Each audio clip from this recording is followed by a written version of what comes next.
বাড়ি ডুয়ে দেখি বউ মাজায় কাপড় গুজে হাতে জাটায় নিয়ে সমানে পিটিয়ে যাচ্ছে, সমানে পিটিয়ে যাচ্ছে, সে কোনো কথাবার্তা নেই, গায়ে ঘাম ছুটে যাচ্ছে পিটিয়ে নে চোটে। আমি কত ভয় ভয় করলাম, এই তোমার কী হয়েছে, তুমি কি মারতে চাও? আমাদেরই খালি একবার ঘুরিয়ে তাকায় কলেজে তেলা ফুকা আমার ওষুধ আনতে কইছি কয়দিন আগে, তেলা ফুকা দূরে রেনি, তারপরে তোমারে দেখতেছি। আমি তেলা ফুকা দেখলি ভয় পাই, তুমি আমারে টাইট করার জন্য এই তেলা ফুকা আমার ওষুধ আনতে চাও না, কই আবার পিটিয়ে নে শুরু করলে।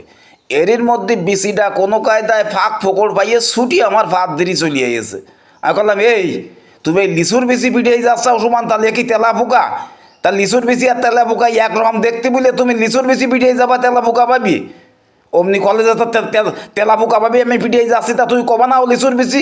কই জাটা গাছ চাইলি ফেলায় দিয়ে অমনি চলে গেল। আমি বললাম, শোন, তুই যে পাড়াতে হেনতে হেনতে কথাবার্তা শুনি আইছি, এই যে আমার পরে চেতে উঠিস, আমি নুরো বলি এখনও মুখ বুঝে সহ্য করতেছি, অন্য কেউ বলি একদিন টেয়ার পাত্তিস, আড়িয়েও মরতো, আড়িয়ের পোকও মরে যাইতো কলাম।